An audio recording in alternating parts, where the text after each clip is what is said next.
Hello and welcome. This is Face to Face, a show where we discuss topics from the campus of Purdue University. I am joined by our two distinguished guests, Dr. Josh Scacco and Beth Forbes. Welcome and thank you so much for joining us today. Thank you. Today we are discussing fake news. Fake news is deliberately misleading, incorrect, and meant to spread misinformation. You may have heard the word fake news recently on Facebook or being used by news organizations or even from our president recently. We are discussing how fake news affects us, and now I am joined by Josh Scacco and Beth Forbes. Dr. Josh Scacco is an assistant professor who specializes in political communication. Beth Forbes is the science communication director for the College of Agriculture. Again, thank you and welcome. Thank you. To start off the show today, I would like to ask you to define fake news in your own words. Dr. Scacco, will you please start? Sure. So fake news is anything that that contains non-verifiable information. So it's false on its face. So the world around us has truths in it. And we know these things, from the age of 3, 4, 5 years old, that the sky is blue, that grass is green. Fake news is anything that publishes otherwise. So fake news deliberately misleads people, as you said, in order to spread information, but it deliberately has false information. So that is what we would probably consider, at least in terms of the academic literature, what we would mean by fake news. Great. Now, Beth? Well, I think it's interesting that we call it fake news because it's not actually news. It's an interesting title because it's a fake story is really what it is.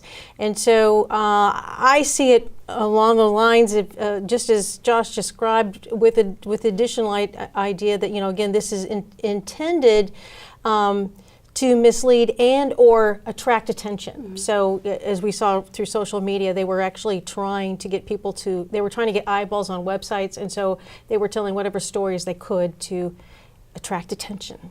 Exactly. Now, when do you think fake news actually started? This seems like it just popped up out of nowhere, but it's actually been happening for a while. So when do you think triggered the fake news? I'm not sure. Like you said, there's always been incidents of stories that have been exaggerated or misinformation out there. But I guess I would defer to Josh. I think in the most recent issues, there seem to be a lot of political inferences going on there. Yeah, I think that fake news is actually nothing new. Mm-hmm. In a lot of ways, we've been dealing with fake news as long as we have been in communities of people. And the issue becomes the technologies that are available, the digital technologies that are available, allow for its spread a lot easier. The best example I like to use is in my political communication class, we talk about an era of journalism called yellow journalism, and this was actually in the 1800s. And yellow journalism entailed essentially exaggerated news stories. So William McKinley, when he's president of the United States in 1800, yes, I know, very boring news, very boring kind of history moment here. But President William McKinley, we go to war with Spain because it is reported that the Maine has been bombed in Havana Harbor, and the Maine was a warship, and the news had reported it falsely to help stir up war support. And in fact, what had happened was Spain had not bombed our ship.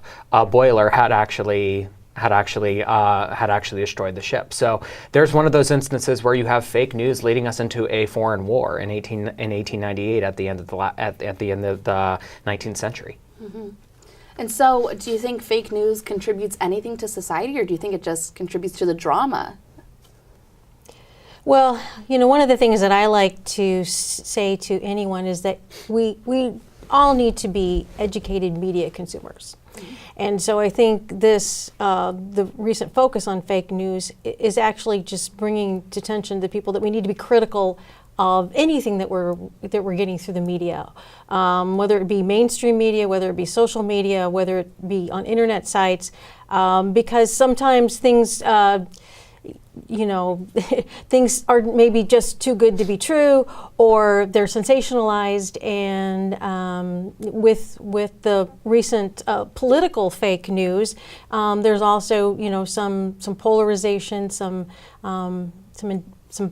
intent that is biased. And so my suggestion is that, this is a time when we can all think more critically about the information that we're receiving through, whether it comes from the media or friends and family. Right, absolutely. Yeah, I think that we should be really cautious. Fake news isn't anything that we disagree with. And that's something that is very important to understand, that oftentimes we will read something or hear something in the news that maybe we'll disagree with because of our political beliefs or because of any other beliefs that we have. But just because we disagree with it doesn't mean it's fake. So it's important to, oftentimes we have to look past ourselves. And that, I think, is a first big step in being a really educated media consumer, is to understand what your biases are. And to be able to say, can I look past my biases and look at a report from CNN or look at something from the New York Times and say, you know what, this might not necessarily reflect very well on the person that I voted for, but that doesn't necessarily mean it's fake. Absolutely. Now, do you think there are any advantages or disadvantages to fake news? Well, I definitely think there are disadvantages because it's spreading information that is not true.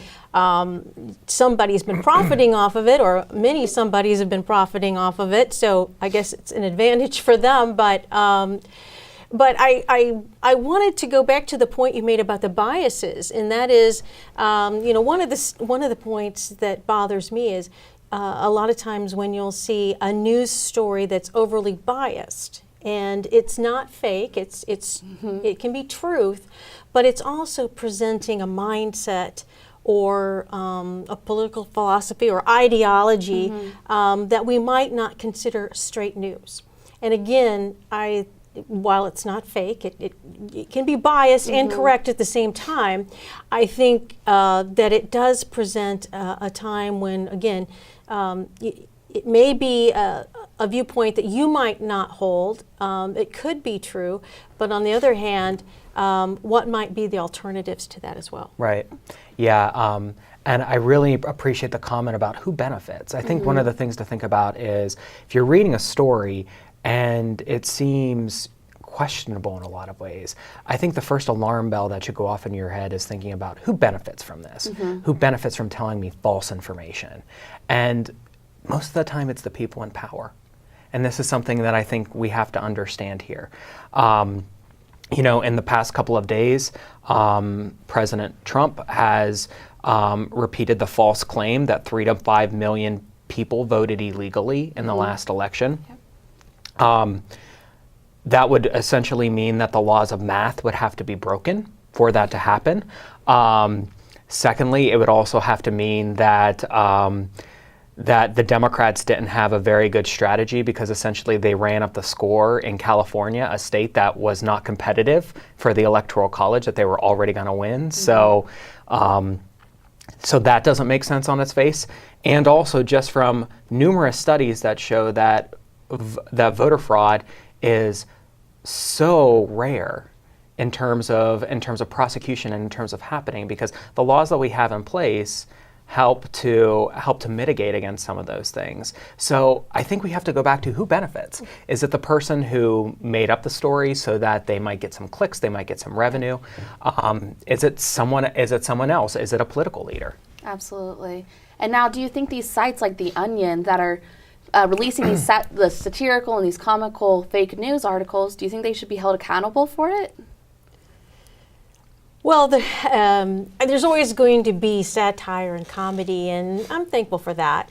But sometimes people, again, who are not thinking critically, who are unaware of what The Onion is, can be reading these publications and not be aware that what they're reading is false. I actually had to take a phone call from a woman who The Onion made some fun of research at Purdue, and she she believed it to be true, and I had to explain to her it wasn't. Yeah. Well, we're just getting started, and we'll be right back after this short commercial break to discuss more with Dr. Scacco and Beth Forbes.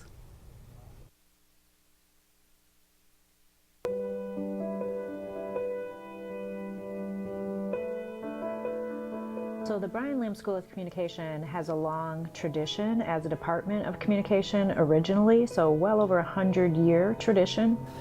There has been communication here in the teaching of speech and organizational communication and other things for decades. We have a very vibrant, I think, curriculum for our students in 5 different areas of communication. It's everything from human relations and communication about relationships to public relations to communication within organizations to video production. I think we attract really a variety of students who are interested in learning about communication skills, but then also being able to use those skills in a variety of settings. Students have a lot of chances to get real, practical, applied experience, hands-on learning. The classes that I've taken have definitely helped me grow in the career that I want, and I could not imagine taking any of these classes anywhere else. I think a great part of our curriculum is when we have alumni who come back to classes and talk to students. The networking is incredible through this program. We're all over the nation and even all over the world. I've actually had an internship where a Purdue grad was working there full time, and it was at Warner Brothers Studios. I think when people hear about Purdue University, their first thoughts are probably engineering and astronauts. I'd like for students who aren't necessarily interested in being astronauts or engineers to also think about Purdue, but in terms of the Brian Lamb School of Communication. Also very excited to see what my future holds because of Purdue, and I know I'm fully prepared because of the Brian Lamb School.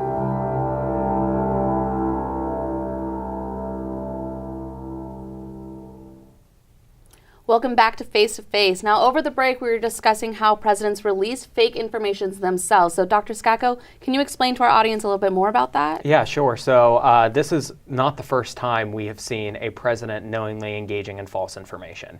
It happens from presidents of both parties. So viewers at home should not think that we are being one-sided in terms of going after President Trump. This is not just a Republican thing. When President Bill Clinton was in office, he knowingly misled the American public into thinking that he did not have an affair with a White House intern, Monica Lewinsky. You can go as far back as Richard Nixon, knowingly lying to the American public about his involvement with Watergate. So we have these moments. And we have to be really cautious in terms of thinking about the information that we're getting, thinking about the democratic angles that we have, or if we're seeing news in a health context, what that can mean for our health, what that can mean for our own welfare and our families and our friends. So, Yes, and that's one of the concerns that I have in this area, worrying about science communication. And we were talking about how misinformation can actually have health impacts in others, and we've seen. I wouldn't call it a deliberate misinformation campaign, but it's a difference in ideology. I think sometimes when celebrities or individuals who are well-meaning are passing on information that turns out to be false information. And not everyone who puts it out has a nefarious reasons, because they may mean well. They may be thinking that they're doing well by putting out this information, but again, in vaccines or food safety issues, these all can be traced back to people who have passed on information that was not correct. Absolutely, and I think it's kind of hard for the citizens and society to decipher what's true and what's false. I know you read so much online and you see the news, and it's hard to know who's telling the truth and who's not. So how do you decipher between that? What do you believe? Well, I would just say that it's part of human experience to try to understand what's going on in the world around us. But oftentimes what that means is that as human beings, we are really awful at determining things like public opinion, how the public thinks. We are also really bad at determining things like causal relationships. So a good example is, I go out to a restaurant, I get home, I get sick, I think the restaurant made me sick, without realizing that maybe there's a flu going around and it had nothing to do with the restaurant.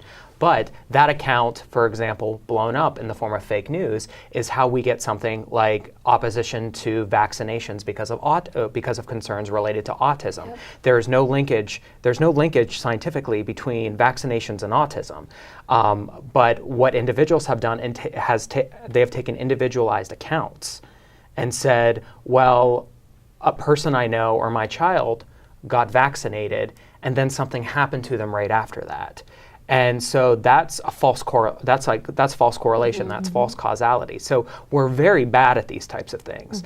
And that's why we need individuals who are trained in things like science and trained in health and trained in politics to be able to help us out on our own in terms of giving us bigger trends for these types of things. Absolutely. Beth, what do you think? So your question was, how can we tell part of what is fake news? And a lot of times I look at the headline. I mean, are they teasing you with a headline, hoping that you'll click to go on to get the rest of the story?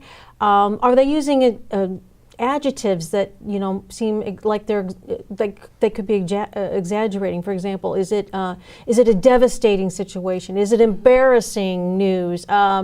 So that might be one trigger right there.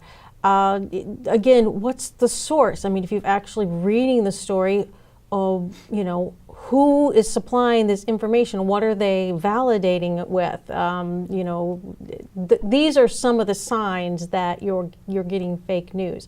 And also, can you corroborate it? If you see it in one place, if you search at other mainstream media sites and you're not seeing that story, chances are it's fake news. Absolutely. And journalists have to go through a process by which they release information. So at most reputable news organizations, it's 2 or 3 sources, independent sources that have to corroborate information before it's released. So whenever someone's reading a news story or hearing a news story and hearing the information and the quotations that are in it, though everything there has been fact-checked behind the scenes. There's a lot of work that's gone into that. It's not, I've gone out and talked to any random person on the street and I'm just going to run with it.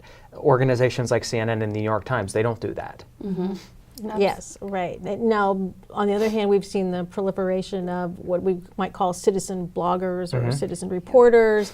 And because of that, again, they may not be held to such strict requirements when it comes to editorial content.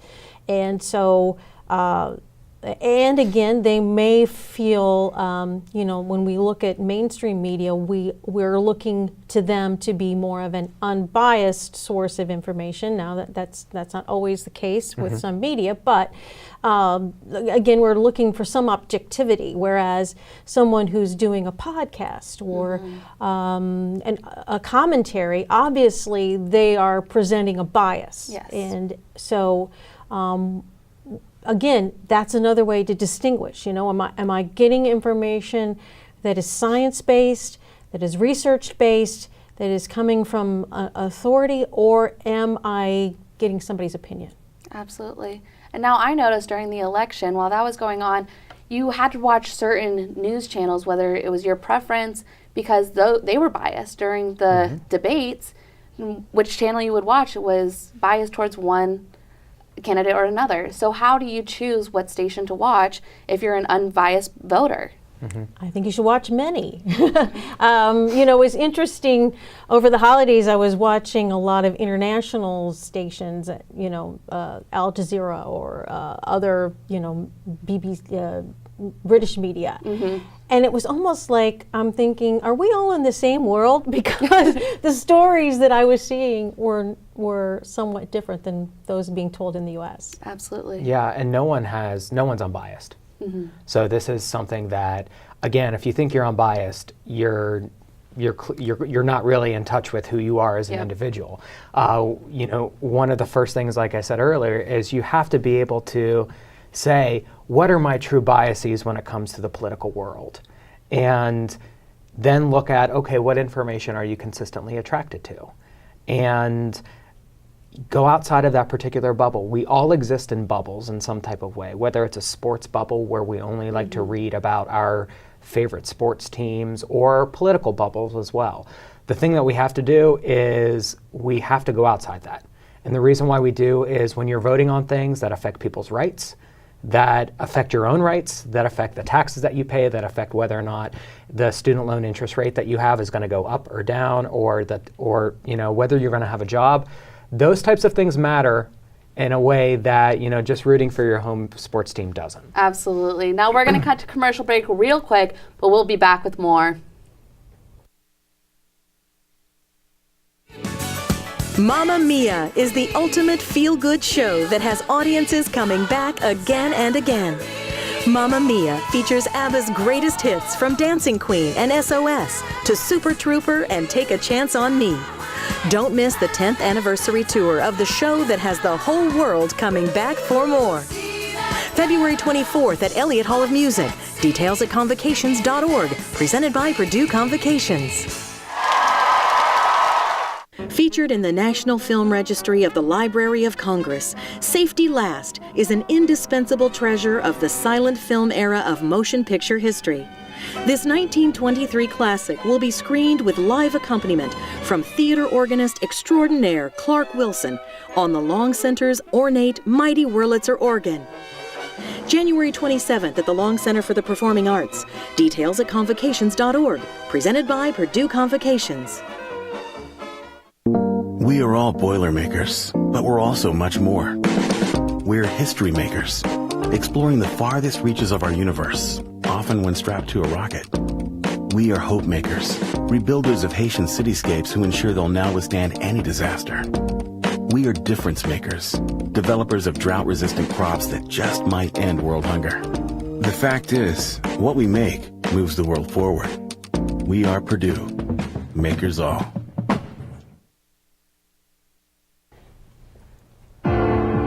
One small step for man.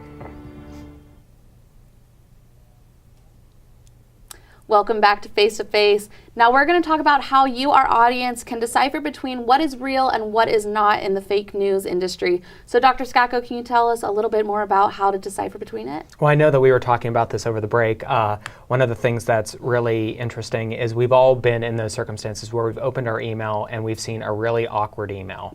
And when I say awkward, it's from someone who maybe lives overseas or someone who doesn't spell very well, asking us for money, asking us to send it to, into some random bank account somewhere. So we look at it and we say, you know what, that's fake. Yeah. But for some reason, our blinders or whatever we have fail us when we're looking at the news. What we have to do is we have to apply those same types of things into thinking about the news. So looking at specifically who is the source. And so you start with the source. And if you're not sure who the source is, do a quick Google. We Google everything, so why not just Google a quick news source? Find out a little bit about it. Also check, one of the things that I do is I usually scroll over like the URLs or the hyperlinks in it to get an idea of what is the URL that comes up. And oftentimes it's a very like random URL or something like that I probably shouldn't go there. So just looking at something like the URL, also check and see, is the information dated recently? Yeah. Oftentimes we share stories on Facebook that might have been posted a couple years ago and are now out of date, but they look real. So I think it's looking at the source, looking at hyperlinks and those types of things, and then looking at the date. Absolutely. And I think also think about sponsored ad content too as well. Are you seeing a lot of advertising tied to the story? That can certainly indicate bias, if not misinformation, right there. And so those are some of the things that you can do. Most people get their news off the internet now. Yeah. And so, and a lot of people will regularly go to their favorite sites or their favorite media. And so I made the comment earlier that you ought to just look at a variety of media. Yeah. And I think that's a good practice just in general to make sure that if you have your favorites, that occasionally you're looking elsewhere just to see, okay, what's their take on the story? Do they have a slant that's maybe slightly different that I might not have heard or considered otherwise? And people do tend to seek information that fits with their preconceived notions or biases. And I think it's always good as a critical thinker to, challenge yourself a little bit there. I mean, if you're a regular viewer of the Fox network, you might try CNN or something else just to see, okay, what's a different perspective, just to hear a different take on the story. Absolutely, and it's always good to see it from different viewpoints. Now, you mentioned photos on Facebook, and you mentioned a little bit about social media earlier. Now, what about Photoshop? It's not just words that are being fake news, it's also pictures. So I always see these Photoshop pictures with, a caption that is not true. So what do you think about that with the emerging technology in the modern society? How can we decipher what pictures are real and what's not? It's tough. It is tough. Yeah, it's that's tough right. even for us. Right.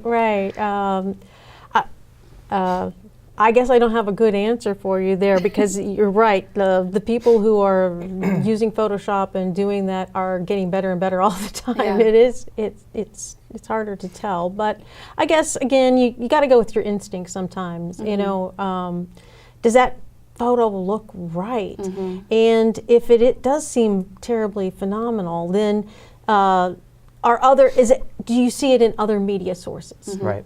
And I'd also add that, at least in terms of the news world, what photojournalists do is there will be a little caption at the bottom of the photo, a copyright caption or something like that goes back to the news organization and the person who took the photo. So you have an idea there about source. So I would be a little bit cautious about photos that you see that might not necessarily have that might get turned into a meme or something else.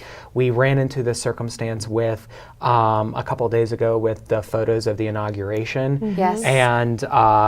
And there was, irrefutable evidence that Donald Trump just did not have as big of a crowd as Barack Obama. Yep. In the grand scheme of things, does it really matter? No. But it became a bigger thing because his administration denied that his crowd was smaller, and that just made a bigger story out of it. So, and in that case, it was photographs of it, and photographs, even real legitimate photographs, can deceive us. They have optical as part of them, curvature of the earth, those types of things. Give appearance that some things are there when they're really not. That's exactly what I was thinking about, was that picture. And also, I recently saw a picture of Donald Trump leading Melania Trump into the White House, but a picture showed that he was leaving her. And then I watched the video, and he's actually guiding her in. And so he got a lot of hate for leaving her behind when it was actually not true at all. So what do you think about that? Like, the pictures show false, but the video shows the actual truth. It's an interesting situation, and one of the things that came to my mind was the photo illustration versus an actual photo. And mainstream media will tell you when it is an illustration, but as we were discussing, some stories or some photos get out there that obviously have been doctored, but there's nobody telling you that was an illustration or that it had been altered in some way. Yeah, I think it's a matter of, you can put 10 holes in a shoebox in a dark room and turn the lights out and shine your light in the shoebox, and you'll see one particular perspective. And then you'll change the angle and you'll see something different potentially in the shoebox. And that's what a picture illustrates. It's a snapshot, literally a snapshot in time of reality. So you have to get the full perspective of what is beyond the picture, of what it was beyond that particular moment. Absolutely. Now we're just running out of time right now, but I would like to get your final opinions about fake news. So Beth, would you like to start? Well, obviously, you need to be a critical reader or viewer of the media because it's not new, and it's always good to check your sources and fact check any stories that you see. Absolutely. Yeah, in a society where we have access to so much information, where we can get it at the click of a button, it makes absolutely no sense to go with the first bit of information that crosses our computer screen. Always check, always double check, always recheck. Absolutely. Now, I think we've learned a lot today, and I've definitely learned a lot about fake news that I was not sure before, and I think our audience definitely learned how to decipher what is true and what is not. So thank you so much for joining us today on Face to Face. We will see you next week. Did